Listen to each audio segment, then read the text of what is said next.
মৰমৰ ছাত্ৰ-ছাত্ৰীসকল, আজি আমি ডিগ্ৰী ফাৰ্ষ্ট ছেমিষ্টাৰৰ কিছুমান খুব গুৰুত্বপূৰ্ণ কুৱেশ্যন এনসাৰ আলোচনা কৰিম। লেসন 3টো হৈছে স্মৃতি, মনোযোগ আৰু আগ্ৰহ। ঠিক আছে, স্মৃতিৰ সংজ্ঞা দিয়া। আমি ইয়াতে স্মৃতিৰ এটা সংজ্ঞা দিছোঁ, তাৰপিছত বিখ্যাত মনোবিজ্ঞানী যিকোনো এটা সংজ্ঞা লিখি দিলে সেই সংজ্ঞাটো ভাল হয়। অতীত অভিজ্ঞতাসমূহক পুনৰাবৃত্তি কৰিব পৰা সামৰ্থ্যই হৈছে স্মৃতি। বিখ্যাত মনোবিজ্ঞানী মেকডুগেলৰ মতে স্মৃতি হৈছে অতীতৰ অভিজ্ঞতা অনুসৰি কোনো ঘটনাৰ কল্পনা কৰা। 2 নম্বৰ কুৱেশ্যনটো হৈছে স্মৃতিৰ দুটা বৈশিষ্ট্য লিখা বা স্মৃতিৰ দুটা বৈশিষ্ট্য দিয়াও বুলি আহিব পাৰে। বিভিন্ন ধৰণৰ কুৱেশ্যনটো আহিব পাৰে, খুব ইম্পৰ্টেণ্ট।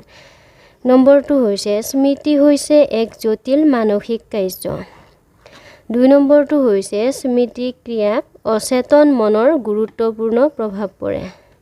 3 নম্বৰ কুৱেশ্যনটো হৈছে স্মৃতি কাৰ্যক নিৰ্ভৰ কৰা উপাদান কেইটা আৰু কি কি, বা স্মৃতি কাৰ্যক নিৰ্ভৰ কৰা উপাদানসমূহ উল্লেখ কৰা বুলিও কুৱেশ্যনটো আহিব পাৰে।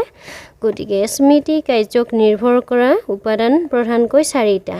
এই উপাদান কেইটা হৈছে শিক্ষণ, সংৰক্ষণ, পুনঃস্মৰণ আৰু প্ৰত্যাভিজ্ঞা।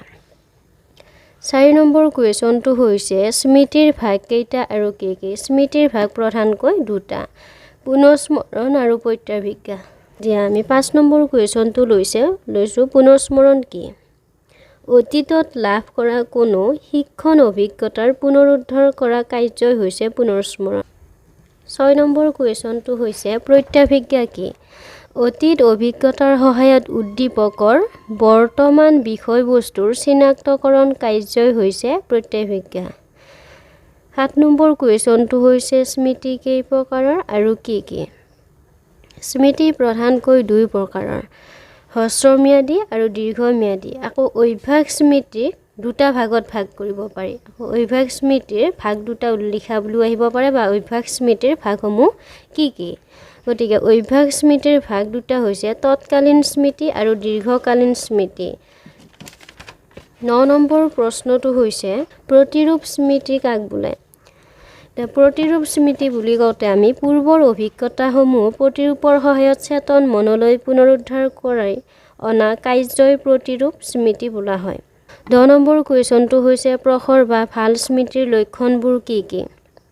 এনসাৰ হৈছে সহজ আৰু দ্ৰুত শিক্ষণ গ্ৰহণ, ক্ৰিয়া উপযোগিতা, সংৰক্ষণৰ দীৰ্ঘস্থায়িত্ব আৰু দ্ৰুত আৰু যথাৰ্থ। 11 নম্বৰ কুৱেশ্যনটো হৈছে স্মৃতি ক্ৰিয়াৰ সহজ পদ্ধতিবোৰ লিখা, বা স্মৃতি ক্ৰিয়াৰ সহজ পদ্ধতিবোৰ কি কি।